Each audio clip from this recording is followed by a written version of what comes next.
ሰላም ቤተሰቦቼ እንዴት ናችሁ?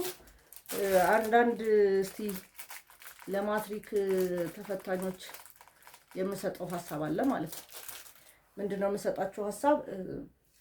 ያው እናንተ አሁን እያለፋችሁበት ያላችሁትን ነገር ሁሉ ሰው አልፎታል ብዬ ነው የማስበውና ሁላችንም ምናልባት አጥንተንም ወድቀን ሊሆን ይችላል፣ ሳናጠናም ወድቀን ሊሆን ይችላል ማለት ነው። ግን እንደዚህ አይነት ነገር ይከሰታል። እንኳን በአሁኑ ጊዜ ብዙ ነገሮችን የትምህርት ጥራት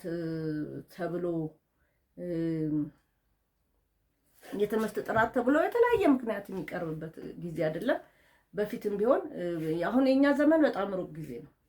የግል ኮሌጆች እንኳን ያልነበሩበት ጊዜ ነው እና በጣም ብዙ ተማሪ ይወድቃል ማለት ነው። አላማ ያለው ሰው ግን ማትሪክ መውደቁ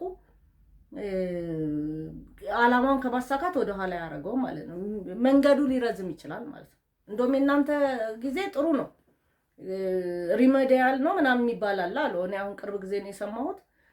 ትገቡና እንደገና አሻሽላችሁ ወደ ዩኒቨርሲቲ ትቀጥላላችሁ። ይሄ ድሮ የለም። ስለዚህ በአጠቃላይ ከ3 ፖይንት በላይ ነው የሚገባው በእኛ ዘመን። ከዛ በታች ያለ ይወድቃል። ግል ኮሌጅም የለ፣ የግል ኮሌጅ ውስጥ መማርም አይቻልም። ስለዚህ በቃ ማታ ወይም ደግሞ ያኔ ግን ድጋሚ መፈተን አሁን ይቻል አላውቅም። ያኔ ግን ድጋሚ መፈተን የሚቻል ነበረ። ድጋሚ ተፈትኖ ወደ እንትን ማለፍ ይቻላል ማለት ነው። ወደ ዩኒቨርሲቲ ከመጣ ማለት ነው ወደ ዩኒቨርሲቲ መግባት አክሰሱ ነበረ ማለት ነው። ግን ያም ሆነ ይህ ትልቁ ነገር ልትይዙት የሚገባ አላማችሁን በቃ አንድ ሰው ማትሪክ ተፈተነ፣ ማትሪክ አልተሳካለት፣ ሰው ወደቀ እንበል። ስለዚህ በትምህርት መማር የፈለገና ትምህርቱን ማሳካት የፈለገ በግል ኮሌጅ መማር ይችላል። እንደገና ደግሞ አሁን የሪሜዲያል የሚባለው ውስጥ የምትገቡ ከሆናችሁ ሪሜዲያሉን ተምራችሁ ወደ ዩኒቨርሲቲ መግባት ትችላላችሁ። ሌሎችም ኦፖርቹኒቲዎች አሉ። የህይወት መጨረሻ ማትሪክን ማምጣትና በትምህርት የግድ ቀጥተኛ መንገድ ብቻ መሆን ላይሆን ይችላል። ስለዚህ እናንተ ምንድነው ማድረግ መቻል ያለባችሁ? ትምህርታችሁን፣ አላማችሁን በቃ እናንተ ለማሳካት እንደምትችሉ ማመን አለባችሁ። እንደምትችሉ ያሰባችሁበት ቦታ ዩኒቨርሲቲ ዲግሪ ማግኘት ይሁን ማስተርስ ይሁን እስከ ፒኤችዲ መሄድ እንደምትችሉ ማመን መቻል አለባችሁ። ውስጣችሁ ዲፕሪሺየት ሊያደርግ አይገባም።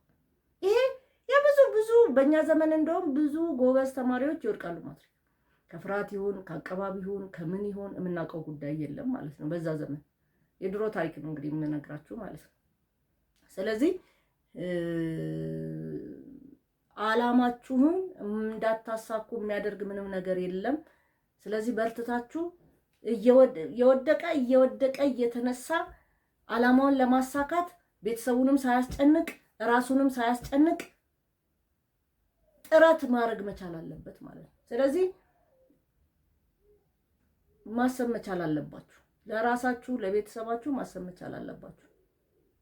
ህይወት በእንትን ብቻ አይደለም። በማትሪክ ቀጥታ ብታልፉ ጥሩ ነው። ዩኒቨርሲቲ ትገባላችሁ፣ ዩኒቨርሲቲ ትመረቃላችሁ። ከዛ በኋላ ኢትዮጵያ ውስጥ በእርግጥ ስራ ማግኘትም ከባድ እየሆነ ነው። በጣም ከባድ እየሆነ ነው ኢትዮጵያ ውስጥ ስራ ማግኘት ማለት ነው። ከዛ ተመርቀው ብዙ የተቀመጡ ልጆች አሉ፣ ብዙ የተቀመጡ ሰዎች አሉ። ስለዚህ እንደወጣችሁ ስራ ብታገኙ ጥሩ ነው፣ ደስ ይላል። ያም ካልተሳካ ደግሞ እንደገና ሌላ ማሰብ ይመጣልና ብዙ አትዘኑ ልላችሁ ነው። ብዙ አትዘኑ፣ ግን ያሰባችሁበት መድረስ እንደምትችሉ ሐሳብ ማቅረብ ስለምፈልግ ነው። ቤተሰቦቼ አመሰግናለሁ። ላይክ፣ ሼር፣ ሰብስክራይብ አድርጉ። ቤተሰብ ያልሆናችሁ ሰዎች መልካም ጊዜ ይሁንላችሁ።